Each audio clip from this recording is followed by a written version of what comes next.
صلوات على محمد وآل محمد. Allahumma salli ala Muhammad wa ali Muhammad. To begin tonight's program for the night of the 13th of Muharram, let me invite Syed Fadil for the recitation of the Holy Quran. Please welcome him with a salawat ala Muhammad wa ali Muhammad.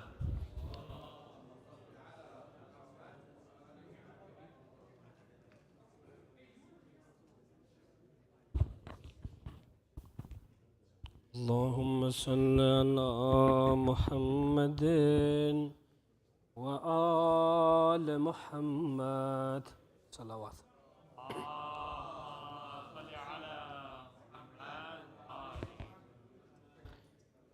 أعوذ بالله من الشيطان الرجيم.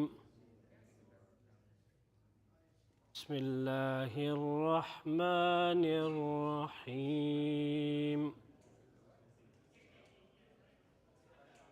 سبحان الذي يسرى بعبده ليلا من المسجد الحرام إلى المسجد الأقصى الذي باركنا حوله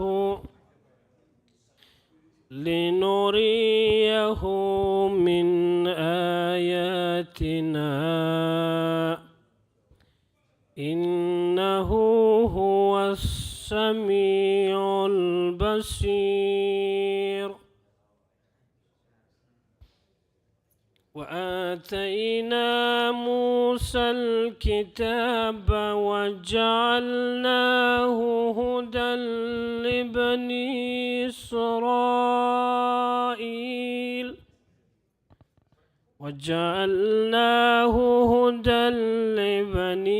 إسرائيل ألا تتخذوا من دوني وكيلا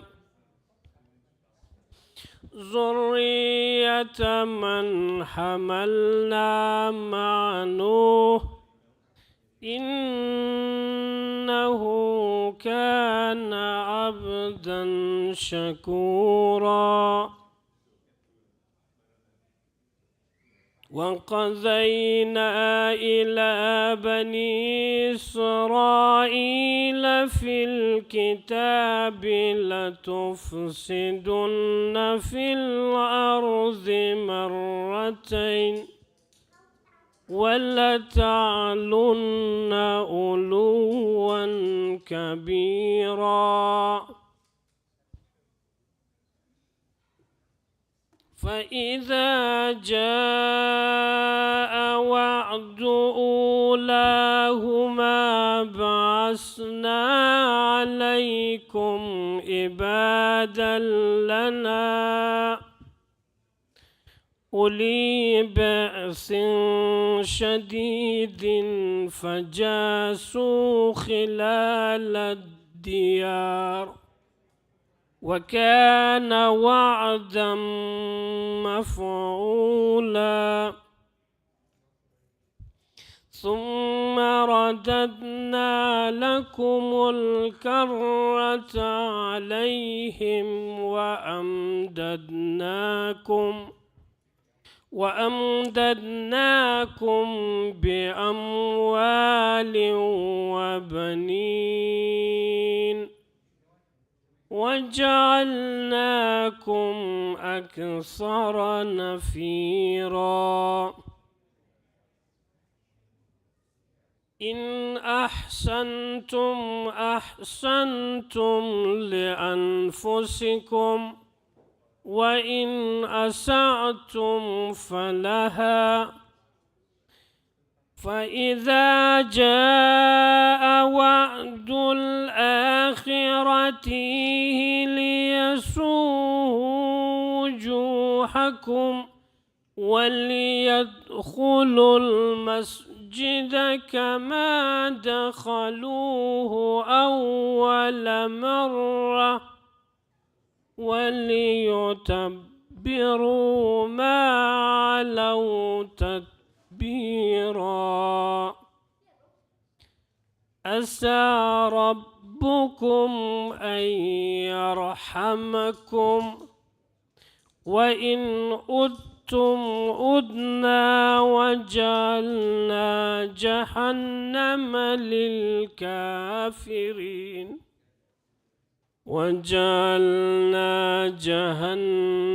للكافرين حسيرا إن هذا القرآن يهدي للتي هي أقوم ويبشر المؤمنين الذين يعملون الصالحات أن لهم أجرا كبيرا صدق الله العلي العظيم سبحان ربك رب العزة عما يصفون وسلام على المرسلين والحمد لله رب العالمين اللهم صل على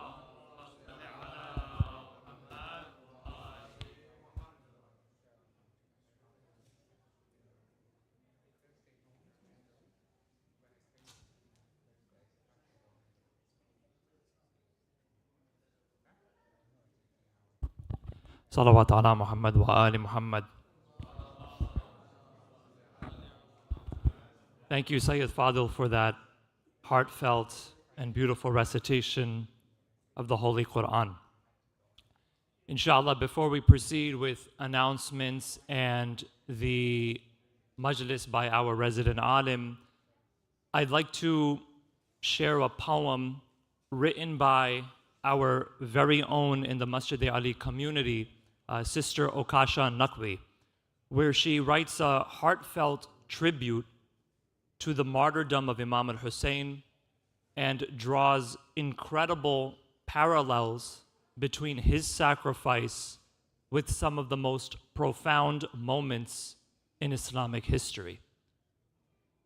We begin with the salawat ala Muhammad wa ali Muhammad. Bismillah ar-Rahman ar-Rahim. From Mount Safa, 7 times to Marwa, ran the heart of Hajar, and quenched was her thirst. Yet how the rivers flow for infinity in paradise, for Hussein died with parched lips by the vile and the accursed. The eyes of the father of Yusuf, blinded by sorrows, were granted sight and reprieve.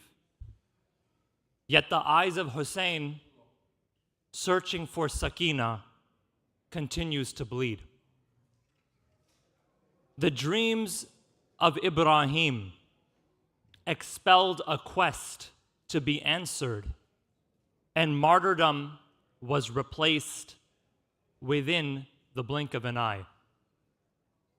Yet how blessed was the dream of Hussein that was met with reality, destined to die.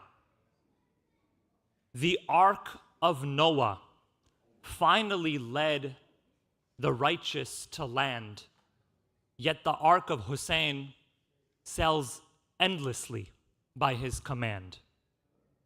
What was the state of anxiety until Musa's mother once more held her son to her heart?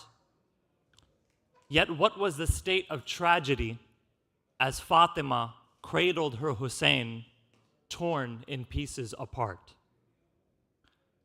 The stone of Dawood was able to defeat giants of flesh, but the arms of Abbas continue to crush those who are living, even in death.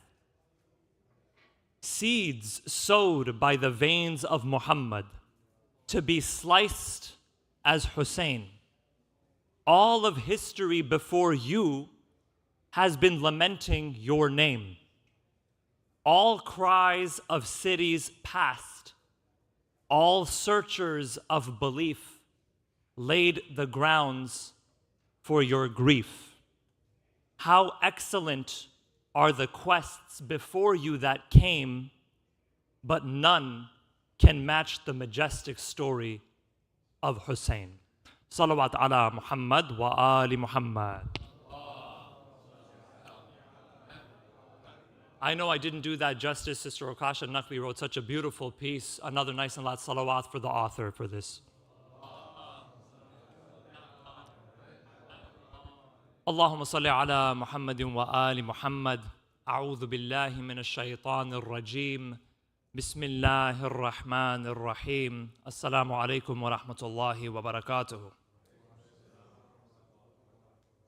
Tonight is the night of the 13th in this Muharram series of majalis, our conclusion for this series, in which we commemorate what is known as the soyam of the martyrdom of Imam Hussein alayhi salatu wasalam. Salawat, please.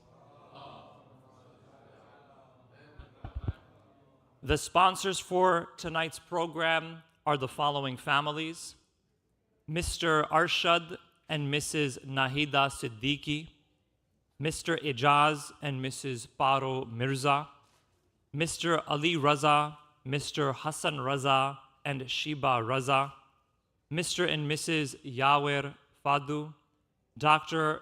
Ino Honorado and Dr. Roxana Honorado, Mr. Heather Sajjad and Dr. Elia Tejani, Mr. Syed Humayun Heather Rizvi, Dr. Ghazanfar and Mrs. Nigar Jafri and family, Mr. Muhammad and Mrs. Wahida Rahim, Mr. Mazhar Chima, Muzaffar and Khalida Surayu, as well as Mr. Abbas and Mrs. Sadia Somji. May Allah subhanahu wa ta'ala accept all of their a'mal and aza in this holy month of Muharram. We remember their marhumeen, your marhumeen, and the marhumeen of all mu'mineen and mu'minat. Fatiha. Bismillah ar-Rahman ar-Rahim.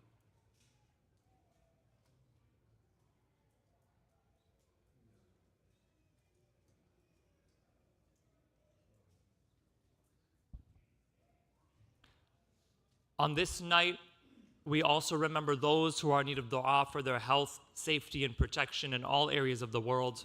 We remember Sadiq Qadim, Shahriyar Heather, and Noshad Nur Muhammad for their health. May Allah subhanahu wa ta'ala bless them with a speedy recovery. Please recite with me verse number 62 of Surah An-Naml together 5 times. Bismillahir Rahmanir Rahim. أَمَّن يُجِيبُ الْمُضْطَرَّ إِذَا دَعَاهُ وَيَكْشِفُ السُّوءَ أَمَّن يُجِيبُ الْمُضْطَرَّ إِذَا دَعَاهُ وَيَكْشِفُ السُّوءَ أَمَّن يُجِيبُ الْمُضْطَرَّ إِذَا دَعَاهُ وَيَكْشِفُ السُّوءَ أَمَّن يُجِيبُ الْمُضْطَرَّ إِذَا دَعَاهُ وَيَكْشِفُ السُّوءَ أَمَّن يُجِيبُ الْمُضْطَرَّ إِذَا دَعَاهُ وَيَكْشِفُ السُّوءَ وَيَجْعَلُكُمْ خُلَفَاءَ الْأَرْضِ أَإِلَٰهٌ مَّعَ اللَّهِ قَلِيلًا مَّا تَذَكَّرُونَ. صلوات على محمد وآل محمد. Mu'mineen, just a few announcements before we proceed with tonight's majlis with our resident alim, Maulana Rizwan. As we conclude this series of majalis, we have noticed an incredible turnout, one of the largest turnouts that we've seen in Muslim Foundation history. And for this, we are first and foremost deeply grateful to our dedicated volunteers whose tireless efforts made this program possible. From setup to cleanup to distribution of food to parking, as you saw, and more. We recite a nice and loud salawat for our volunteers. This Muharram series also saw one of our largest turnouts for blood donation since we've been doing this annually, with 66 donations, which amounts to about 200 lives saved. And this is thanks to your efforts with a nice and loud salawat ala Muhammad wa ali Muhammad. We pray that this act upholds the honor and legacy of Imam Hussein alayhi salam's sacrifice. Our series concludes tonight, but this does not mean that our majalis are concluded for Muharram. Inshallah, the next series of majalis is going to be this weekend, July 12th and 13th. We are going to have two speakers. In English, we have Maulana Syed Zafar Abbas Naqvi, and in Urdu, we have Maulana Syed Ali Haider Abidi. These majalis, and for the most part, you'll see this for the near future now, are going to take place before Salat al-Maghrib. So we'll begin at 6:30 p.m. with Quran and Hadith al-Kisa, followed by Saw Salam and Marsiya at about 6:45. The majlis will be at 7:15. Matam will be at 8 o'clock, and we will conclude with Salat al-Maghribain, contrary to what we've been doing for this series, which was after Maghribain. Keep it in touch with us, social media, email, website. We have many more series with incredible speakers. Sayyid Jawad Qazwini will recite the Shahadat of our fourth Imam. We have an incredible lineup for Arba'een as well. So definitely stay in touch with us, and we will keep you posted with those details as they come forward. My final thanks before I invite our resident alim is to our resident alim himself, Maulana Sayyid Rizwan Rizvi. Thank you very much for delivering an incredible series of enlightening talks, enlightening majalis for our audience here. May Allah subhanahu wa ta'ala bless him in this world and the hereafter. And of course, beyond this series, we look forward to hearing from him regularly as well in Jummah and Shabi Jummah, among other programs. With this, I'd like to invite our resident alim, Maulana Sayyid Rizwan Rizvi, for the concluding Soyam Majlis with a nice and loud salawat ala Muhammad wa ali Muhammad.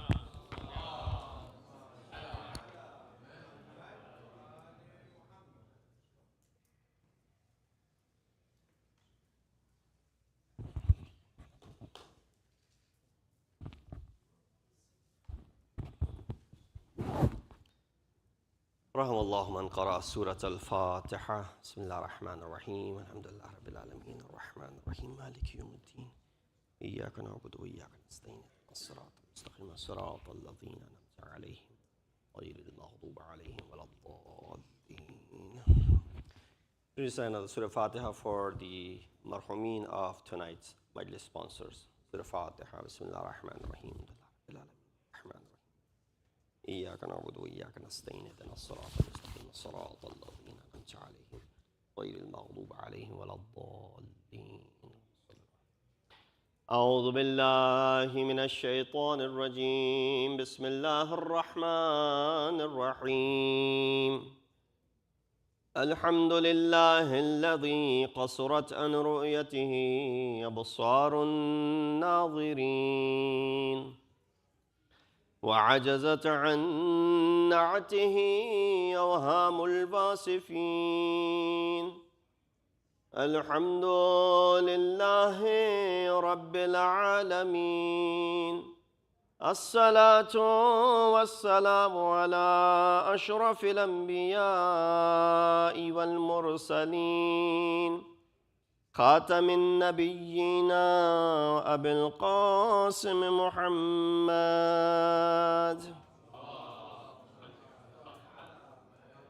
وأهل بيته الطيبين الطاهرين المعصومين الذين أذهب الله عنهم الرجس وطهرهم تطهيرا.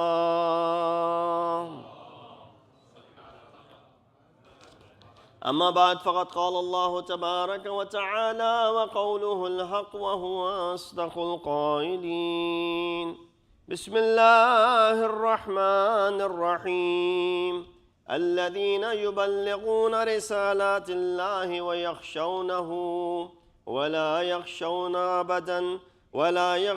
أحدا إلا الله وكفى بالله حسيبا. صدق الله العلي العظيم. صلوات عليه. Assalamu alaikum wa rahmatullahi wa barakatuhu. Continuing with the yesterday's topic and the discussion that we were having under this ayat number 39 from Surah Ahzab, which I recited for you, and I'll translate again. Alladhina yuballighuna risalatillahi wa yakhshawnahu. In this ayat, Allah subhanahu wa ta'ala addresses a group of individuals who do their duty to tabligh and to convey and take this message, the risalat of Allah subhanahu wa ta'ala, become the messengers of Allah subhanahu wa ta'ala to those who this message has not reached yet. And وَيَخْشَوْنَهُ. Also, these are the people who fear Allah subhanahu wa ta'ala. And then right after that it says, وَلَا يَخْشَوْنَ أَحَدًا إِلَّا اللَّهِ. But these are the people, while they fear Allah subhanahu wa ta'ala, they fear no one else aside Him. وَكَفَى بِاللَّهِ حَسِيبًا. And indeed, they consider Allah to be enough for them, sufficient for them. There are many messages in this ayat. Individually, if you look at it from the very beginning, when it says, الَّذِينَ يُبَلِّغُونَ, Allah subhanahu wa ta'ala uses this tense, which is the present tense. يُبَلِّغُون is not past tense, it's present tense, meaning they are continuously doing it, meaning they are doing it. Therefore, the aspect of tabligh is continuous. It's not something that you've done and that's it, and there's no need for it to be done anymore. And that is why we believe that after the demise of Rasulullah, it was needed that someone who would have the similar knowledge to Rasulullah to go ahead and continue the message of Allah subhanahu wa ta'ala in the form of a divine leadership. But of course, after this divine leadership goes into ghaybat, we spoke about the ulama and the roles of ulama. So this concept of tabligh is not just limited to those who wear the turban and those who sit on the minbar, for example. It may be their duty more than others, because others have other things to do as well, and this is their duty, and they've made this into be their mandate, and therefore it is more on their shoulders. But nonetheless, the ayat is very clear. It says, الَّذِينَ يُبَلِّغُونَ رِسَالَاتِ اللَّهِ, those who do the tabligh of risalat of Allah subhanahu wa ta'ala. So don't underestimate the concept of tabligh. Tabligh is something which Allah subhanahu wa ta'ala associates with our Prophet as well. When he says, Ya ayyuha rasul, balligh ma unzila ilayka min rabbik. O Prophet, do the tabligh. Balligh is fi'l amr, right? It's an amr, and it's a command which is being given by Allah subhanahu wa ta'ala. Same root word, which is ballagha yuballighu tabligh. Here it says, alladhina yuballighuna risalatillahi. So from the linguistic aspect, Allah subhanahu wa ta'ala, when He ordered our Prophet in ayat number 65 of Surah Ma'idah, when He says, Ya ayyuhar rasul, balligh ma unzila ilayka min rabbik. So the first tabligh that is being intended for Rasulullah by Allah subhanahu wa ta'ala, with the word tabligh itself being used in it, is the command to go ahead and convey the message to the people, which is so important. You understand the height of that message. What was that message? I'll read the entire ayat for you. I'm sure all of you are aware of what that tabligh meant. It says, Ya ayyuhar rasul, balligh ma unzila ilayka min rabbik, wa illam taf'al fama ballaghta risalata wallahu ya'asimuka minan nas. That, O Prophet, do the tabligh, convey the message, make sure this tabligh is done by you. Why? If you do not convey this message, it is as if you have not conveyed anything at all. فَإِن لَمْ تَفْعَلْ فَمَا بَلَّغْتَ, the same word is used again in the past tense. بَلَّغْتَ is a past tense. And that means you have not conveyed any message at all. And then it says what? وَاللَّهُ يَعْصِمُكَ مِنَ النَّاسِ. Allah subhanahu wa ta'ala will protect you from the people. This ayat itself requires analysis, and very quickly I'll go through with it. The concept that is being mentioned here, many of the mufassirin believe that this balligh has nothing to do with the iblagh of the wasi and appointment of Amir al-Mu'mineen. We believe, if you pick up any of the Shia tafasir and many of the Sunni tafasir, they believe that this ayat was revealed at Ghadir Khum, when Allah subhanahu wa ta'ala conveyed this message to the Prophet to go ahead and reveal to the people the intended plan of Allah subhanahu wa ta'ala to make Amir al-Mu'mineen to be the successor in that event of Ghadir. So Rasulullah related this lengthy khutbah in the plains of Ghadir, stopped right in the middle of that desert, waited for people who were still making their way, and even asked some to come back. Now, some aspects of this Ghadir event, some have exaggerated that there was a crowd of 120,000. That is debatable. Maybe the crowd was, half of that or quarter of that. That's not the concern. Not everybody was coming back to Medina. Many were going to Yemen, for example. So we're not concerned with all these other dynamics of it. But nonetheless, Rasulullah made this to be a grand event and waited.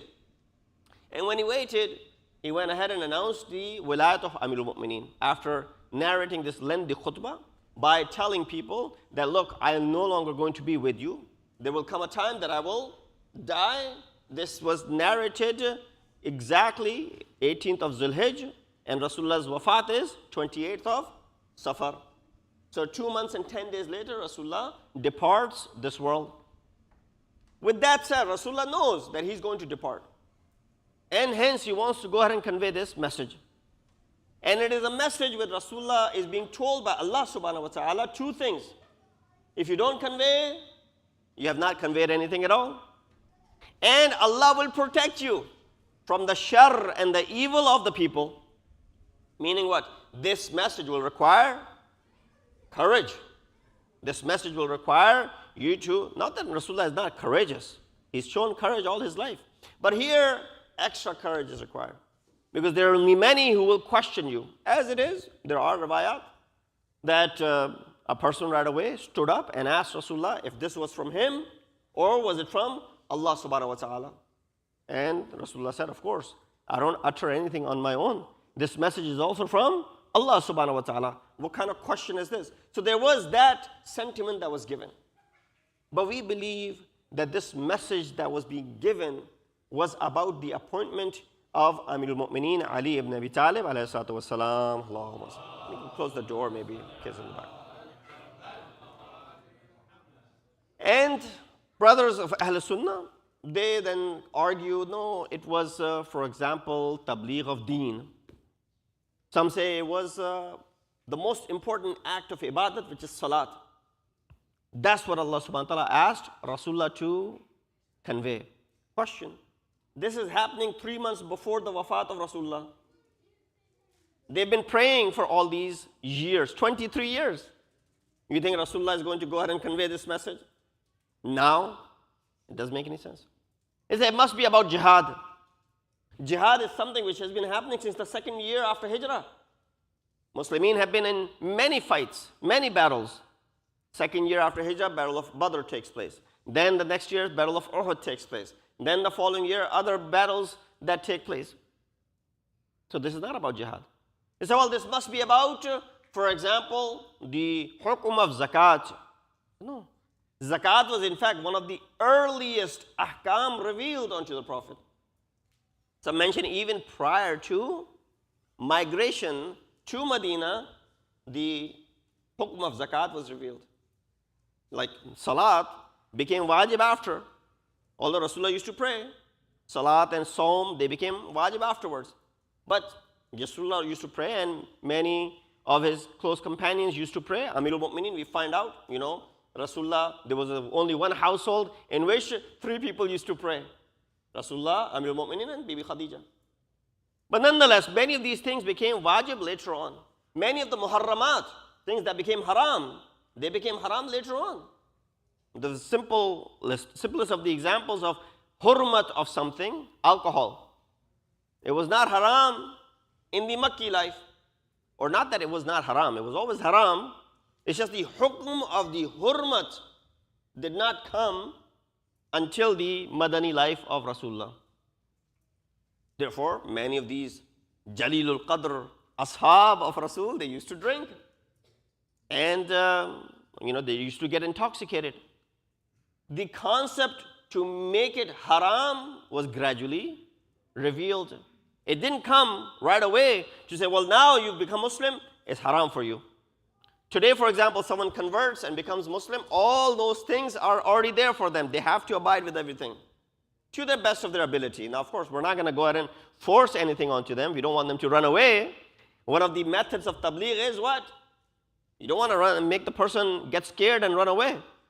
Someone becomes a Muslim, you go ahead and overwhelm them with all of the wajibat and muharramat, the person is going to run away from it. I don't know how true this story is, but this person became a Muslim. His neighbor said, I will take you to Salat. He said, sure. 4 in the morning, he started knocking his door. He said, what's going on, brother? He said, it's time for Salat. He said, this early? He said, yes. Now that you've become Muslim, you have to go pray in the masjid. He said, let me get ready. He gets ready. They come down. It was way before the time of Salat. He said, Salat, Azan hasn't happened yet. He said, yeah, right now you can go ahead and offer your nafila or Salatul Layl, for example. Then it was almost time for Salat, Salatul Fajr. Azan took place. They offered the Salat together. The man said, well, that's it. We've prayed now. I can go home. He said, no, it's actually recommended to sit and read Quran until Tulul Fajr. So he sat there and he recited Quran. You're not supposed to pray. There are some rawayat that there shouldn't be any other prayer offered during that time.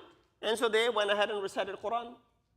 Eventually, maybe they were going through those winter days where the Dhuhr time was not that far away either. The man wanted to go. He said, in a couple of hours, it will be time for Dhuhr, so stick back. So he stayed until it was time for Dhuhr. He prayed Dhuhr. He wanted to go. He said, well, in 2 hours, it will be time for Asr. Stay back. So he stayed back for Salatul Asr as well. You get the gist. Then Maghrib, then Isha. Eventually, the poor guy, newly converted, went back home.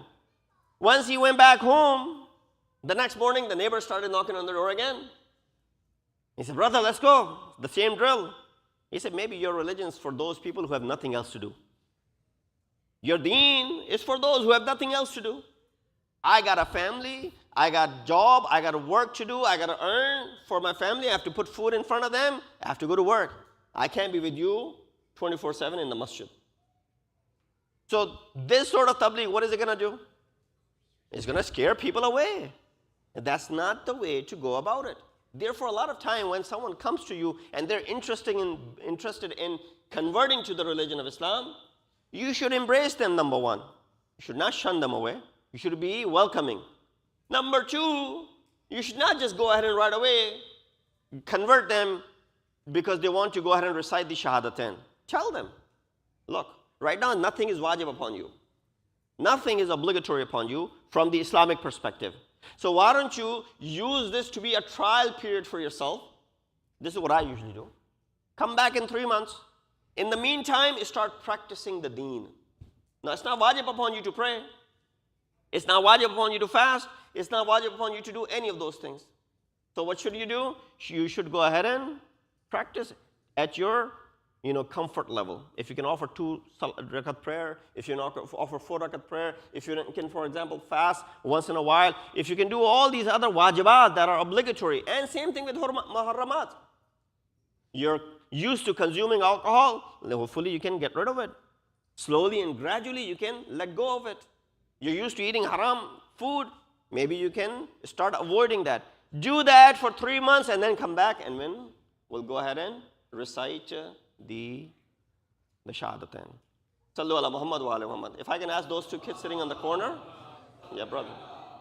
If they're not listening to the majlis, they can. If you're not listening to the majlis, you can leave, inshallah. But if you're listening, come over here, sit over here, with a loud nara salawat. And also, you guys who are sitting in the back, come forward. Come forward, all of you. Yes, with a loud nara salawat. You can only use your phone to take notes. We made that very clear very first day. If you want to use your phone, it should only be to take notes. But if you're not taking notes, then who am I speaking to, right? So for their encouragement, one more loud nara salawat. Good job. All right. So this is how you want to go ahead and do tabligh. So Maulana, you were teaching about compassion. I want to show compassion to the kids as well. You want to show them that you don't want them to shun them away and make them run away from the deen. You want to welcome them, but gradually, right? This is how you want to move forward with it. That's the tabligh that Rasulullah taught. Rasulullah taught them with examples, with tamsil.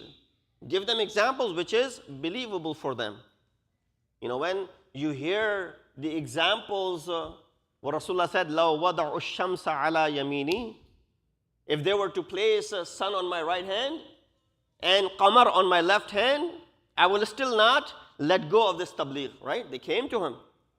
With Hazrat Abu Talib, they came to him to pressure Rasulullah to do what? Let go of his tabligh. You shouldn't be propagating. You shouldn't be calling our deen bad. And then in fact they presented something to them, to Rasulullah. Rasulullah, you worship our Rabb for 1 year, we'll worship your Rabb for 1 year. And that way we'll be able to keep peace and harmony. That's not the perfection, or that's not the perfect way of keeping peace and harmony and coexistence.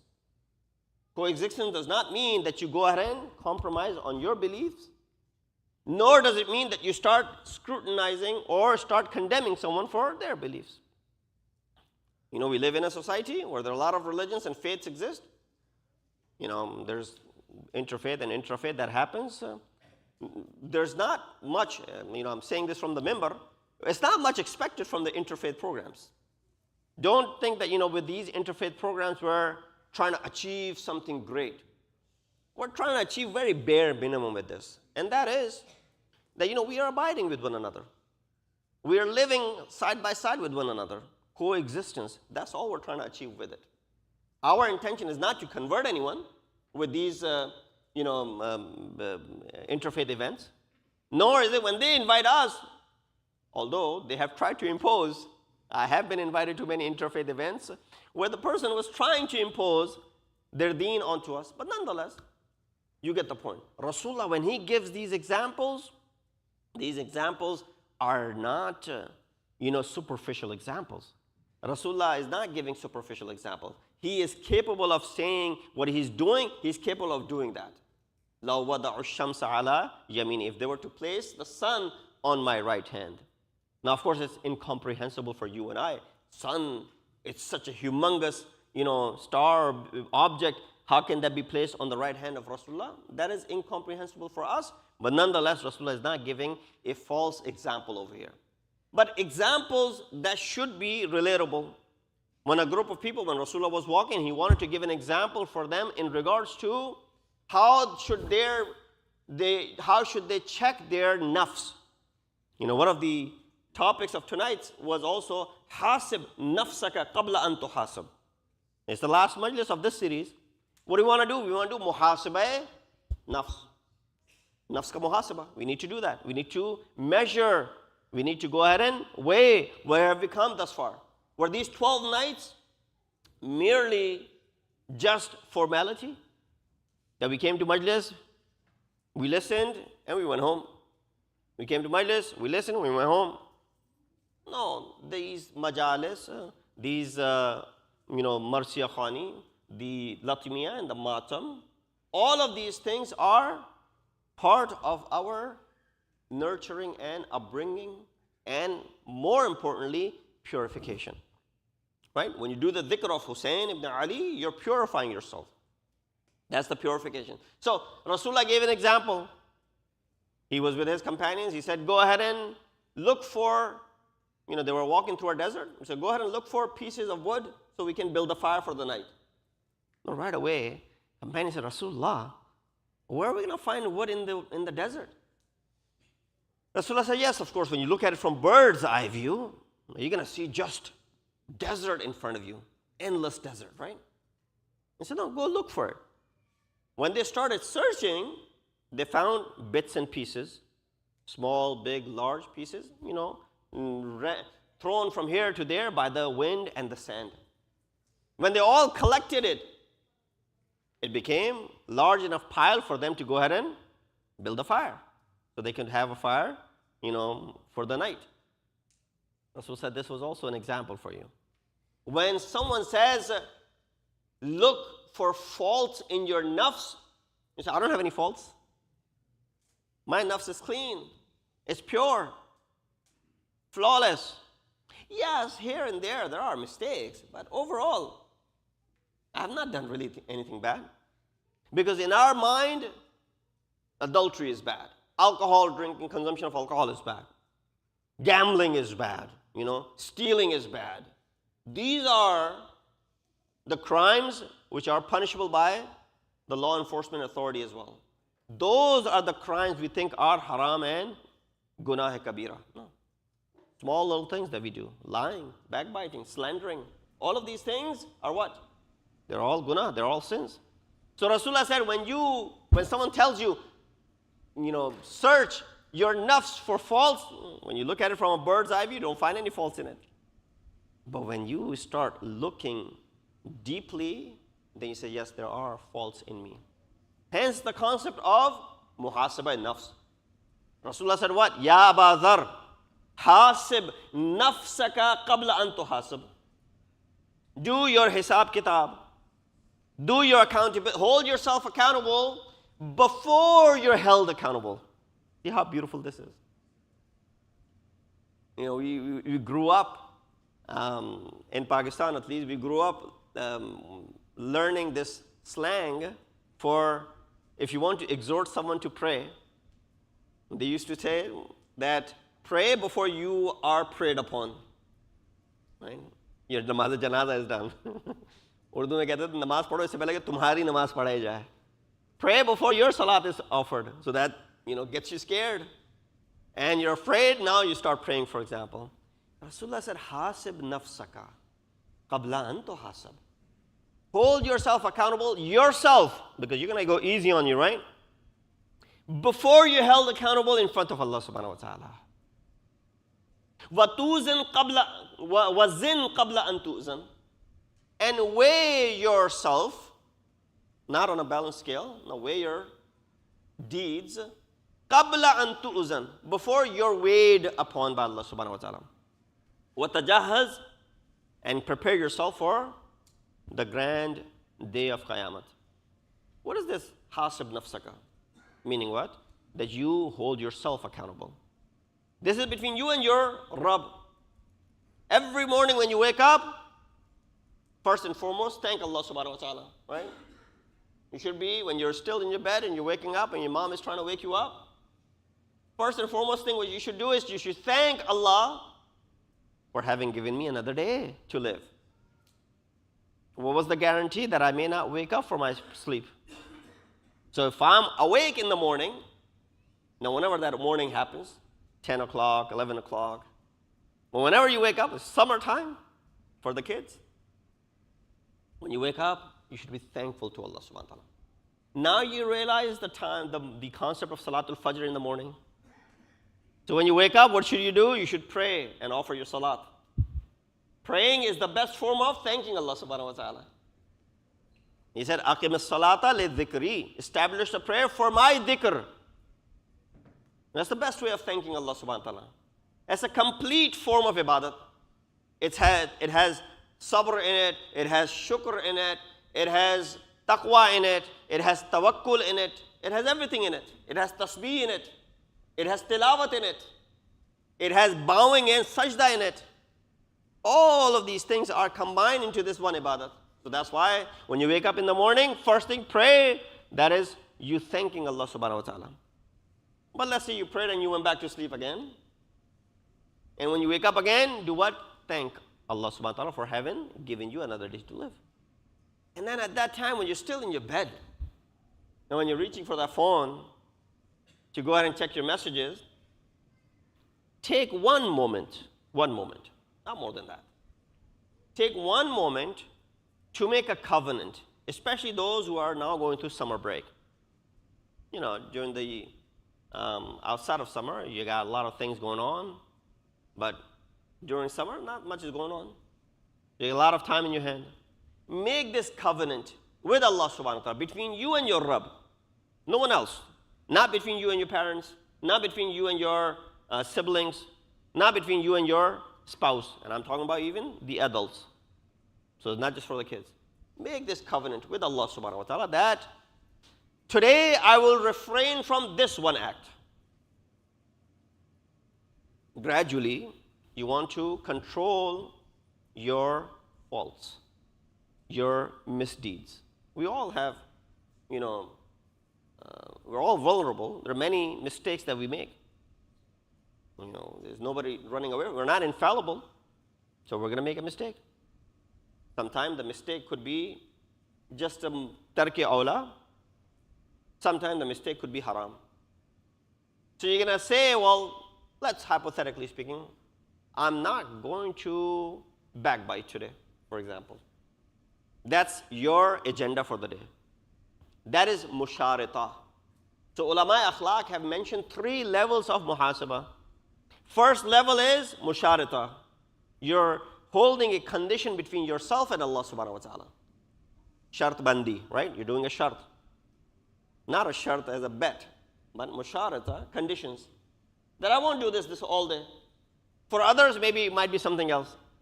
I don't know, you're trying to quit smoking or something. You say, well, I won't smoke today, for example. Or I'll cut down on smoking, for example. And instead of 10 or 15, I'll do, for example, only 2 or 3. Because you can't really get rid of a habit all at once. If you've ever seen someone stop doing something that they were doing, that is a sign that they will go back to it again.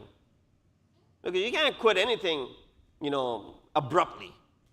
It's a gradual process. Hence, I'll bring you back to tabligh. The word tabligh also is what? Gradual. There's a sigha in Arabic, bab taf'il. Taf'il is something which is done gradually. Whenever the Arabic word goes into the verb format of taf'il, it's gradual. What is the example of it? Tanzil. Tanzil is also on the same wazn of taf'il, tabligh. Tanzil is the revelation of Quran over a period of 23 years. Allah mentions 2 words for nuzul, right? Inzal and tanzil. The ayat of Surah Qadr, Inna, you say it, Anzalnahu. That is what happened on night of Qadr. The entire Quran was revealed on the heart of Rasulullah. But Inna nahnu nazzalna zikra. The tanzeel of Quran happened over the period of 23 years. Ayat by ayat, chapter by chapter was revealed. So this verb format is for gradually doing something. So you do this musharata with Allah that I won't do this thing today. And then throughout the day you do what? Muraqibah. You remain vigil. You remain like a watchman on yourself. This is between you and Allah. You watch over yourself. And whenever there's an opportunity to do that which you promised not to do, you remind yourself of the promise that you've made with Allah subhanahu wa ta'ala. And then at the end of the day, when you're going back to sleep, especially for the kids, parents have said, taking your phones away, turned off the light. Now you're, of course, going to take some time to fall asleep. You're not a robot. Go to sleep, you can't switch off. It'll take you a while to fall asleep. Those few minutes that you have before you fall asleep, do muhasabah. Hold yourself accountable. I was able to refrain from that which I had made promise with Allah subhanahu wa ta'ala. Or today, I committed something else and I'm ashamed of that. Oh Allah, forgive me. Do that tawbah that very night. Yes, I was able to refrain from ghibat, but I ended up lying to my parents. Oh Allah, forgive me for that. So you make this amend before you fall asleep. Guess what? You have cleaned your hisab kitab for the day. You will not be held responsible for that in the day of judgment. These companies, mashallah, many people, you work for corporate companies, they have the bookkeeping, they have the accounting. Every profession, there's an accounting department. Whether it's a hospital, whether it's a bank, whether it's a law firm, whether it's any other department, all of the professions, there's one, accounting. The person who's good with numbers, the person who's the financial guy, right? What do? They keep your finances intact. For example, how much inventory do we have? How much product do we have in store? How much we have sold? What was the profit? What was the loss? All this, of course, with the help of computers now, the programs that we have, but you still need that financial guru, that expert in this finance, who has a degree in MBA, for example, who does that finances for you, right? Why do you need that? Because if you let the finances not be in checks and balances, they'll pile up. After a month or 2 months, if they are not kept in order, what happens? What happens is that you don't know how much you need, how much is spent, what is the profit, what is the loss. Similarly, if you and I don't hold ourselves accountable on a daily basis, after a week, we won't even remember what wrong we did a week ago. Forget about a week ago. This morning, you asked me, I came from Majlis today, and you said, Maulana, how many good things you've done since morning? Oh, I'm going to line up a lot of things that I've done from this morning, which were very, very good. MashaAllah, I woke up for salat. MashaAllah, I did this. MashaAllah, all the good things. I helped out a few people with their masail, and I answered some questions, and then I did this for my kids, and I did that for all these things. Small little good things that I've all done to them. And then you turn around and say, Maulana, how about something bad? Haram even. I'm not revealing that. Even if I have, I'm not going to reveal that to you. But when it came to good deeds, I had a long list. But when it came to something bad and questionable, I'm not revealing that. Why am I not revealing that? Because there's something which is called hubbizat, love for myself. Everybody loves themselves, right? This love for the self does not permit you to go ahead and stain or taint your own nafs and your soul in front of someone else. Especially when they don't know that you've done anything wrong. If they know that you've done something wrong, then of course, it's just admitting at that point. But if they don't have any idea if you've done something wrong, they're not going to go ahead and voluntarily say, oh, by the way, I did this. Especially if you have some self-respect. Right? So therefore, it is important, because of this hubbizat, the love for the self we have, we don't want any blemish, any stain on our nafs and our soul. So therefore, you ask someone who made charity, they'll remember that 10 years later. Yeah, I wrote a big charity that I did. But yesterday, the sin that you committed, you'll forget it right away. There's a reason why you forget. Shaitan makes you forget it. Ansahum. Quran talks about it, right? Shaitan makes you forget about these bad things.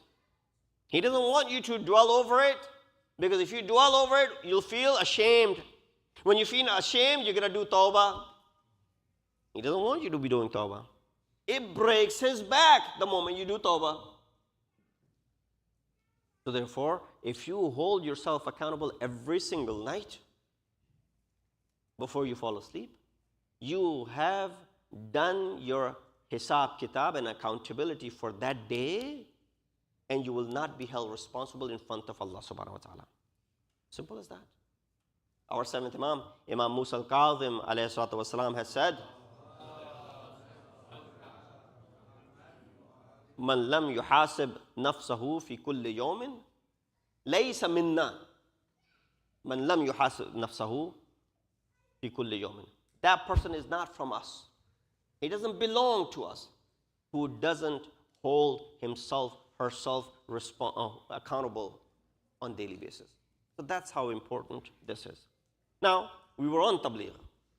This tabligh, Rasulullah gave that example to them. He said what? Look into your nafs. When they looked at it from a bird's eye view, they couldn't see anything wrong. But when they started digging, they were able to find these little pieces of wood, and they were able to build a fire with it. Rasulullah gave similar tamathil or examples in order to awaken the conscience of the people. You look at the example of Hazrat Ibrahim ﷺ, the father of monotheism, we call him, right? He broke all the idols except the big one. And he left it for a reason. When he was captured, they asked him, did you break these idols? He said, I don't know, ask this big one. They all had a smirk on their face. Big one? They can't talk. What do you mean they can't talk? Meaning they cannot hold themselves accountable. They can't even help themselves. And then you rely upon them to help you. I'm saying this big one broke all the other ones. Number one, you say, well, it cannot break. It cannot even move. And I said, ask the big one. So it cannot talk either. It cannot talk, meaning it cannot defend itself. If it cannot defend itself, how is it going to defend you? This is how Hazrat Ibrahim is awakening the conscience of the people who were, stooped to the level where they're worshiping mere idols that they have made with their own hands. So these are the examples in tabligh which are important. Now, Allah subhanahu wa ta'ala says to the Prophet, Balligh ma unzila ilayka min rabbik. O Prophet, convey that which has been revealed unto you. Mufassirin says salat. Oh, that's rejected. Salat was already done 20 years ago. It's a fast. No, that was also obligatory. Muslims have been fasting all these years. Jihad, they've been going to battle all these years. Zakat and khums, in fact, that was before even the migration. All the wajibat were there.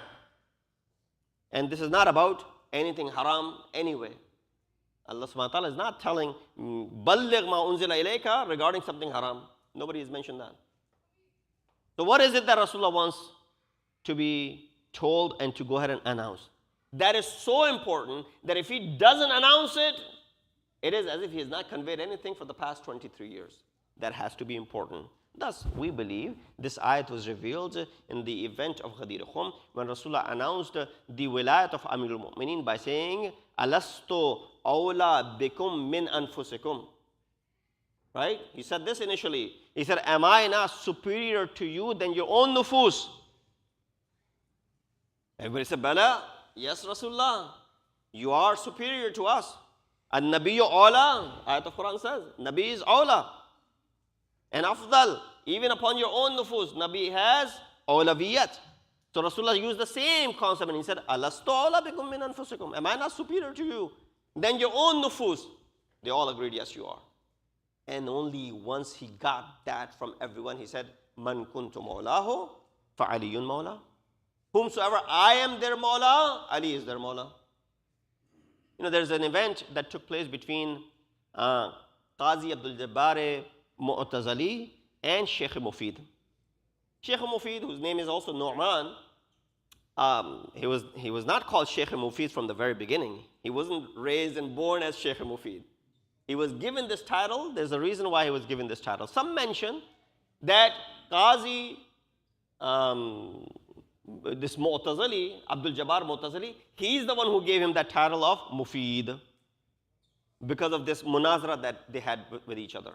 But many riwayat mention that no, this title of Sheikh Mufid was given to him by Imam of our time, Imam Zamana, Ajjalallahu Ta'ala Farajahu Sharif. I'll mention both incidents. With Abdul Jabbar Mu'tazili, he was in the time of Sheikh Mufid. Sheikh Mufid asked him a question. What do you say about the hadith of Ghadir Khum? Man kuntu mawla, fa aliyun mawla. Now Mu'tazili, those who are Mu'tazili, in their kalam, they are close to Shia. Ash'ari are away, but the Mu'tazili are close to Shia. So Abdul Jabbar Mu'tazili, very unbiased scholar, he said it means that Rasulullah is announcing the wilayat of Ali. He said, what does the word Mawla over here means? It's a master, meaning the one who has authority. So he said, which means you're saying that Rasulullah announced that whomsoever I am their master with authority, Ali is also their master with authority. He said, yes. He said, then why don't you believe in it?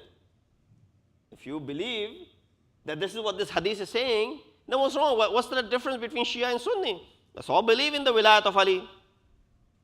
He said, no, this is a riwayat, and the khilafat of Abu Bakr is a dirayat.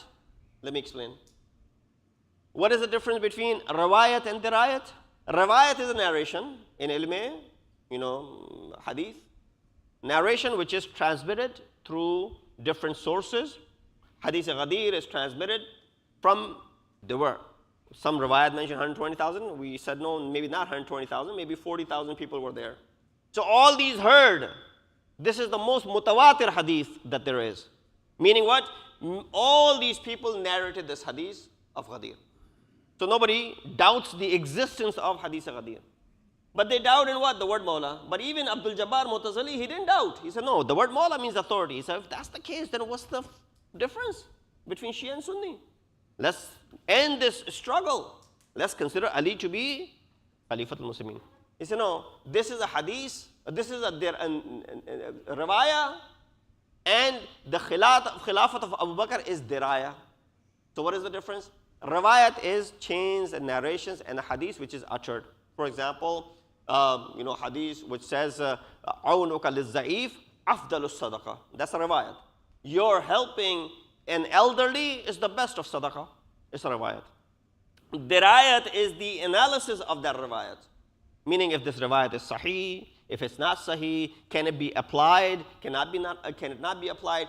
Is this, the dirayah talks about who's the narrator of this hadith? Was that narrator truthful or not? Is it, does it even make sense to go ahead and do this, for example? For example, you'll find this riwayat in Al-Kafi, that the earth is round and it is resting on the horn of a bull. And whenever we have the earthquakes, the bull transfers it from one horn to the other horn. When it gets tired, it just transfers it to the other horn. And so we have some earthquakes. Now, 14 centuries ago, because this is there in our book. Now, of course, if it's sahih or not, that's another story. Let's just, hypothetically speaking, Imam did say this, for example. Dirayah comes in and tells you what? No, that is not possible. Today, with the ulum and the science, we know that is not the case. Earth does not need to be rested on the horn of a bull. And the earthquakes is not because of that reason. So therefore, what do you say? This hadith is, from the dirayah perspective, is batil. So even if the chain of narrators were good, dirayatan, this cannot be applied. This formula is not true because of the other external knowledge that humans have now been able to understand. Make sense? With that said, he said, riwayat is man kuntu mawla. Dirayat is the khilafat of Abu Bakr. Meaning what? Abu Bakr did become a khalifa. There's no doubt about that. You can doubt the hadith, but you can't doubt that which took place. Right after the demise of Rasulullah, they got together in Saqifa Bani Sa'adah and they went ahead and pronounced him to be the first Khalifa. So that happened for sure. Even if that riwayat is true, it did not transpire, it didn't happen. So therefore, that which happened, we're going to go ahead and follow that. You understand this logic? So Sheikh Mufid is not panicking at this moment that he's losing an argument. He said, okay. So you said dirayat over riwayat. Hold this formula firmly. Sure. He said, what about the riwayat which says, silmuka silmi wa harbuka harbi? Rasulullah said about Ali, that, oh Ali, your harb is, anyone fights you, it is as if they fight me. Anyone makes peace with you, it is as if they make peace with me. He said, true. No doubt about this hadith. This hadith is authentic. It's found in all the manabi of Ahl Sunnah. He said, sure. Then what about the battle of Siffin and battle of Jamal? Those who fought against Ali, according to this hadith, they were fighting against Rasulullah. Rasulullah said, harbuka harbi. Whoever fights me, or whoever fights you or Ali, as if they're fighting me. So if anyone fought Ali, they were fighting who? Rasulullah. So who was standing in front of Amirul Mu'mineen in Battle of Siffin? Amir Sham. Who was standing in front of Amirul Mu'mineen in the Battle of Jamal? Ummul Mu'mineen. And Talha and Zubair, all of these people. So Qazi Abdul Jabbar Mu'tazili said, yeah, but they did tawbah afterwards. He said, them doing tawbah is the riwayat. Them fighting with Ali is dirayat. And a moment ago, you agreed that dirayat has, precedent over riwayat. So stick with the same formula. Go ahead and condemn where you must condemn. Salawat biji Muhammad wa ali Muhammad.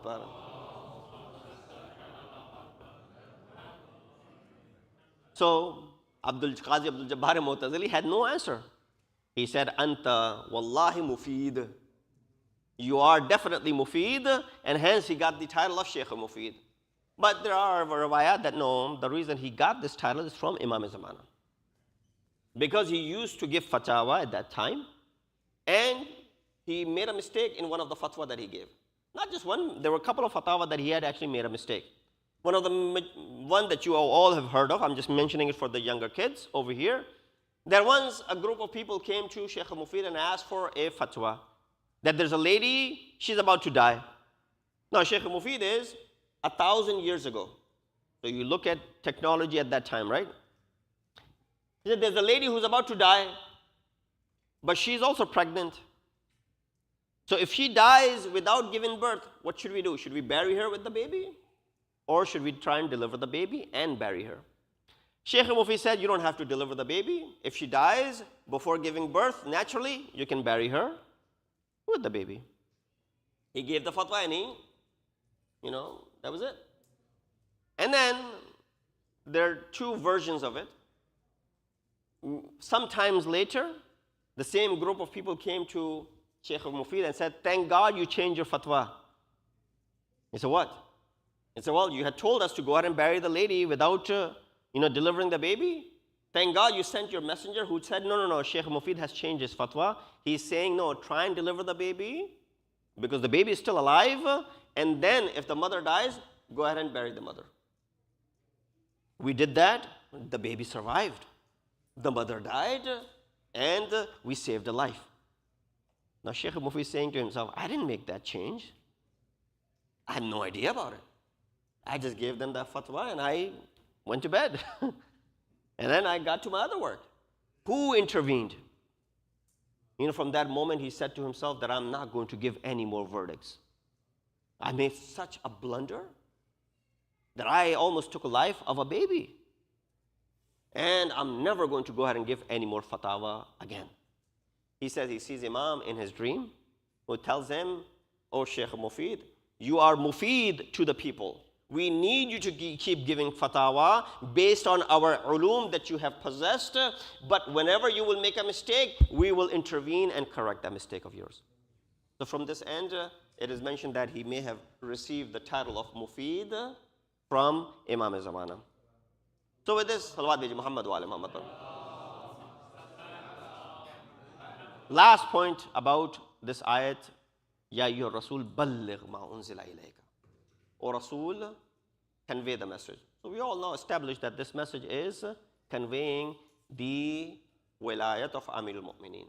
That's how important it is that Allah is saying, if you don't deliver this message, you have not delivered anything at all. I'm sure you've heard in majalis, even with me and other ulama as well, scholar, I'm just a student, that if you don't have the wilayat, your ibadat are no use.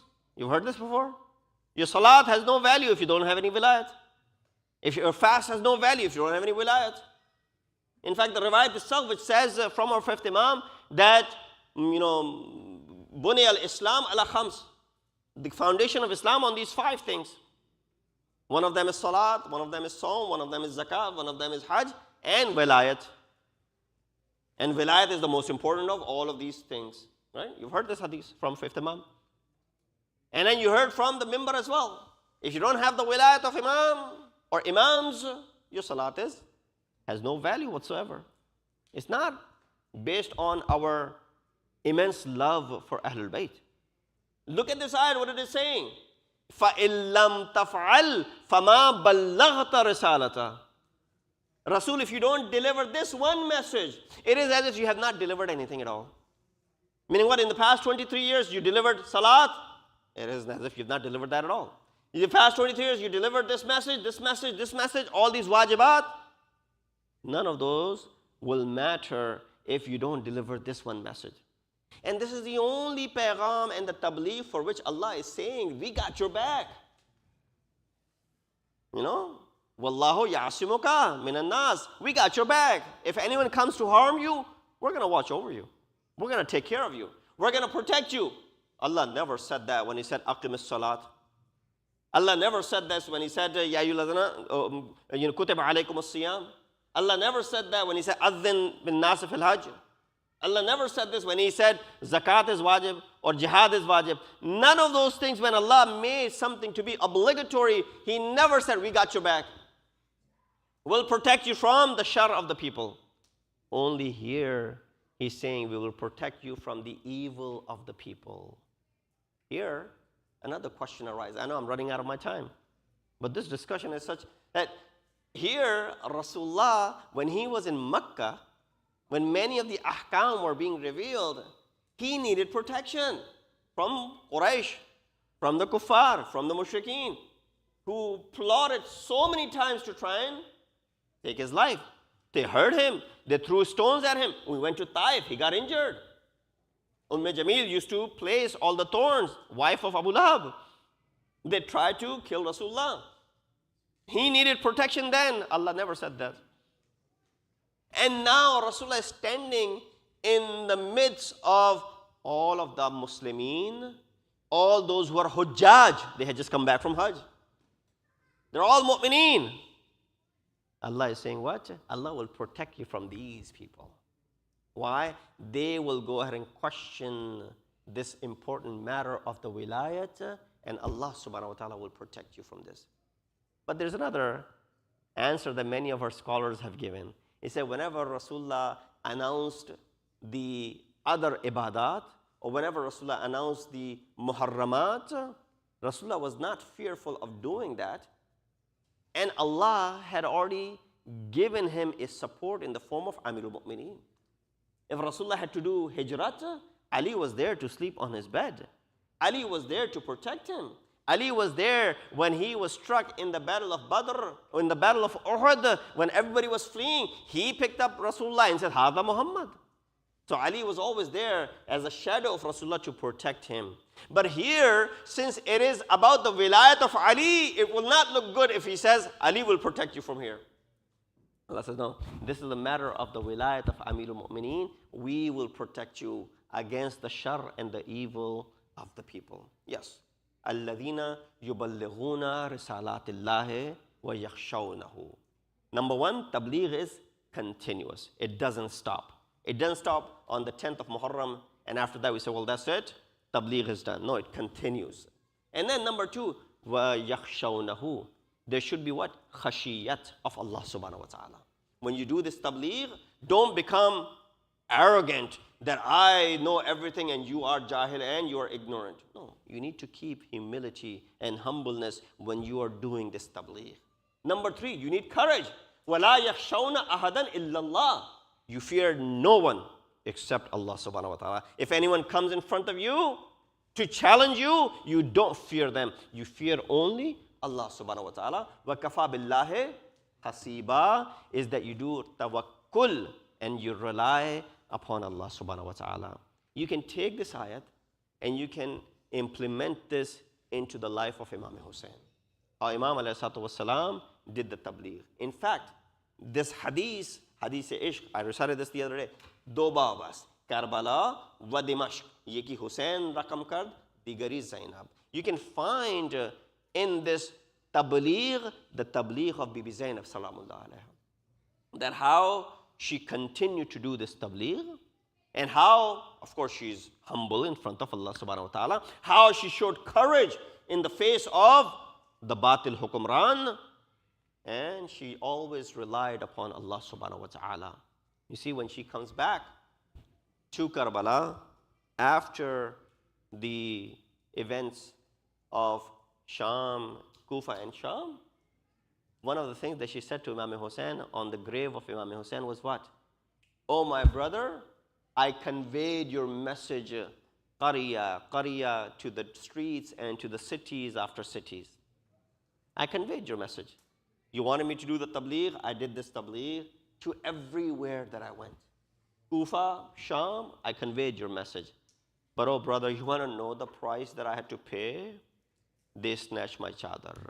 They struck me with the taziana. They broke my back. They hurt the children. Yes, these masa'ib began the moment on the 11th of Muharram, this qafila made its journey towards the city of Kufa. Now, because they arrived in the outskirts of city of Kufa late in the evening, Ibn Ziyad said, no, hold them back. Don't let them enter the city of Kufa yet. they entered the city of Kufa on the 12th of Muharram. Today, the 12th day of Muharram, is when Ahl Haram entered into the city of Kufa. Once they entered, why? Ibn Ziyad wanted to go ahead and decorate the city for them. He wanted to announce ahead of time. He wanted to prepare the heads which already been sent to the city of Kufa already on the second day after the martyrdom. He wanted to go ahead and bring these heads on top of the spears so that when the caravan is entering into the city, the heads are along of the shuhada are along with them. So it gives that scene where people are watching, and it was not the shurafa that had come to witness this. Many of the shurafa of the town who knew who Imam Hussein was, they were still weeping, they were crying, and they could not do anything. They were helpless at that point.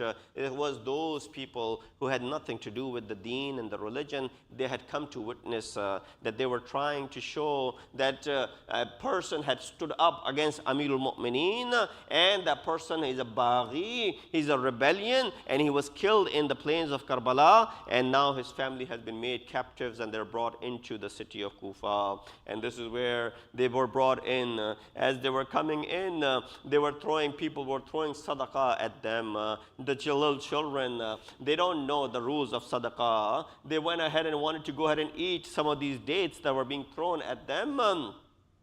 He said, no. Bibi Zainab said, Kulsum said to the kids, no, don't eat this. Sadaqah is haram upon us. But it wasn't just the dates that they were throwing. Some riwayat mentioned they were throwing stones. They were pelting stones at these as well. This is where you see the heads of the shuhada are lifted. While they were walking, there was this lady, Habiba, who heard that she sees that all these ladies, they don't have any head coverings. Even non-Muslims at that time used to cover their heads. All the Arabs used to cover their heads. Quran talks about the covering of the head. She felt bad for these ladies. She went ahead and she brought some chadars for them. She brought some veils for them to go give it to them and distribute to them. She couldn't bear to see them walking around in these neighborhoods without any head covering. As soon as she brought these, ladies wanted to take this from them, but then these mal'ooneen, they got in the middle. They did not permit her to go ahead and give this. Habiba felt bad, and she said, you feel hungry, you're thirsty. Can I bring some water for you? She said, if it's sadaqah, then we don't need it. She said, no, it's not sadaqah. I just want to do because I can't bear to see the halat that you are in. She runs to her house and she brings water for them. This was allowed because there was no more stopping of the water. The girls, the young kids, the young girls like Sakina were thirsty still. This water was brought. She gave this water to Sakina. Sakina wanted to drink it, but she said, can you make some dua for me?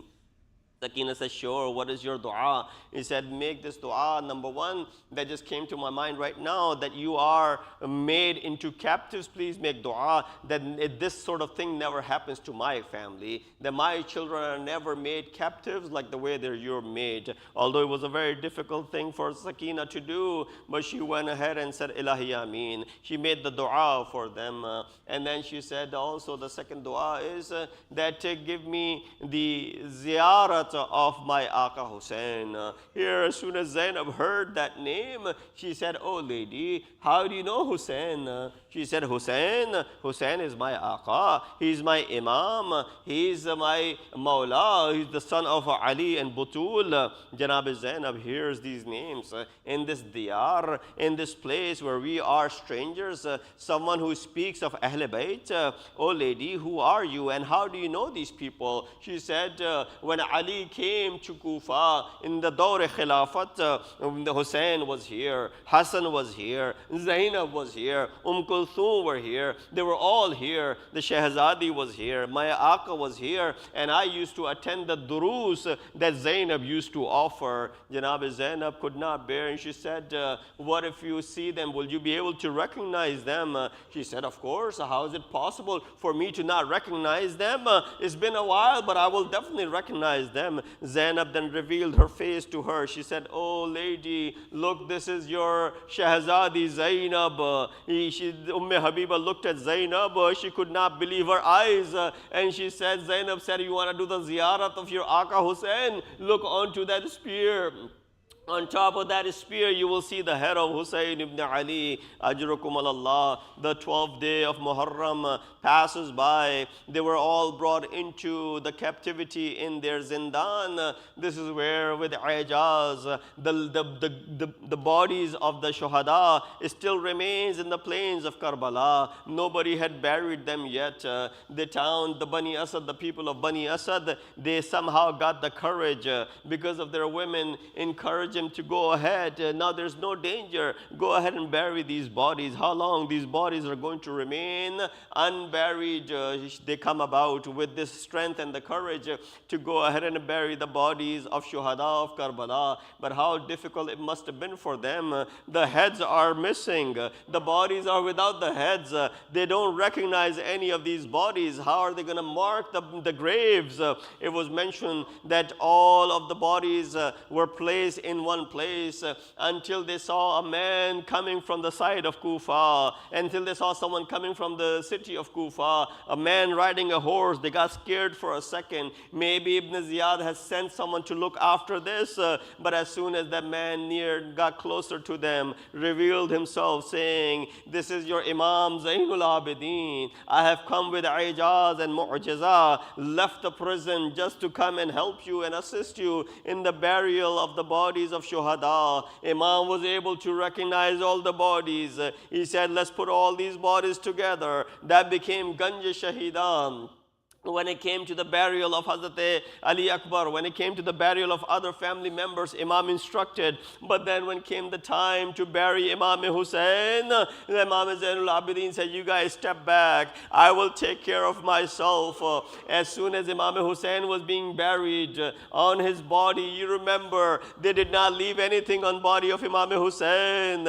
Even that old clothing that she had asked from Bibi Zainab was ripped from his body. All the other things were also stripped from his body. Imam's body was being seen by these people. They said to Imam Zainul Abidin, "We understand the zakhm and the wounds caused by the sword, the zakhm and the wounds caused by the spears and the arrows, but there are some wounds, there are some bruises on the back of Hussein. Why are those bruises on the back of Hussein?" Zainul Abidin could not bear. He said, "These bruises are because my father had the habit of delivering the food every single night to those who were orphans in the city of Medina." Inna lillahi wa inna ilayhi raji'un. Oh Allah, please accept our ibadah tonight. Oh Allah, we've committed a lot of sins. Please forgive our sins. Oh Allah, give us a tawfiq and ability to do our muhasabah and nafs on daily basis. Allah, give us the tawfiq and ability to follow the commands and the teachings of Ahlul Bayt alayhimu salatu wassalam. Allah, give us the tawfiq and ability to never let this light of Hussainiyat dissipate from our bodies, from our hearts. That the lamp of the Hussainiyat is always lit and is never extinguished. We ask Allah subhanahu wa ta'ala to hasten the reappearance of Hussein of the time, Mahdi Dauran, Imam of our time, Ajallahu ta'ala Farajul Sharif. Allah, make us amongst the Awan and the Ansar of Imam. Allah, hasten the Zuhur of Imam and make us amongst those who are there when Imam arrives to help him. Wa akhru da'wana and alhamdulillahi rabbil alameen. Ma'atame Hussein. Ya Hussein. Ya Hussein. Ya Hussein. Ya Hussein. Ya Hussein.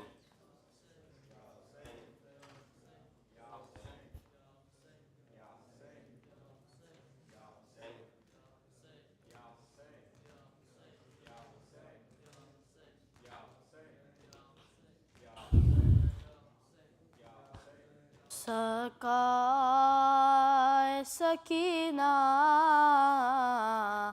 Abbas Abbas Sakai Sakina Abbas Abbas Sakai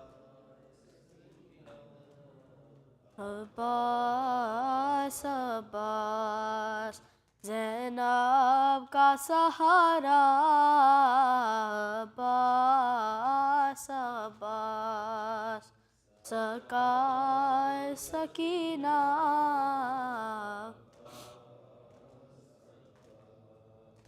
کانوں پہ تماچے جوہی کھاتی تھی سکینہ رو رو کے فقط تم کو بلاتی تھی سکینہ آ جاؤ خدا را عباس عباس سکائے سکینہ عباس تم تھے میری چادر کے محافظ میرے بھیا تم سو گئے میدان میں میرا چھن گیا پردہ سر کھل گیا میرا عباس عباس سکا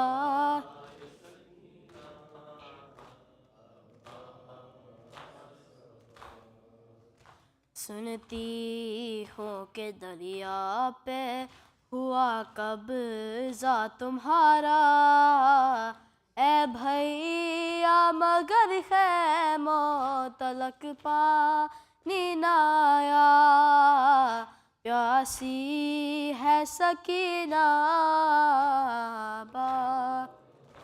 عباس سکائے سکینہ عباس عباس شبیر کا سر پشت سے جب کاٹا گیا تھا خنجر کے تلے بھائی نے دو بار کہا تھا آؤ میرے بھیا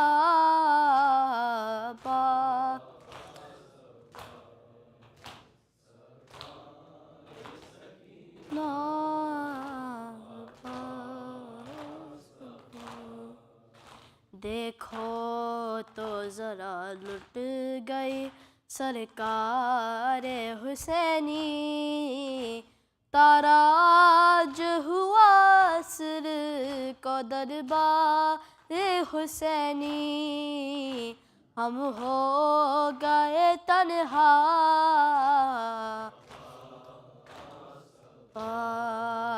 سکائے سکینہ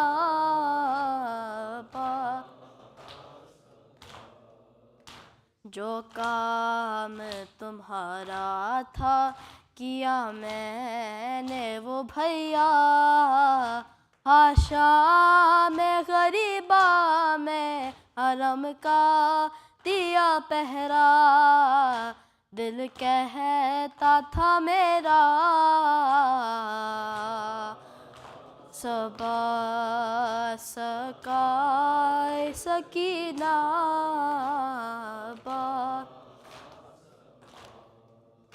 اللہ کسی کو بھی دکھائے نہ یہ منظر بے پردہ بہن بھائی کا سر نو کے سینہ پر اور بھائی بھی ایسا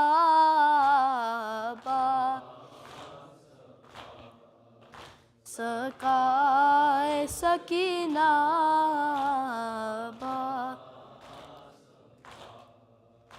آتا ہے نظر نیزے پہ جب سر یہ تمہارا کس طرح کہوں دل پہ گزرتی ہے میرے کیا پھٹتا ہے کلیجہ صبا سکائے سکینہ عباس زینب کا سہارا عباس عباس.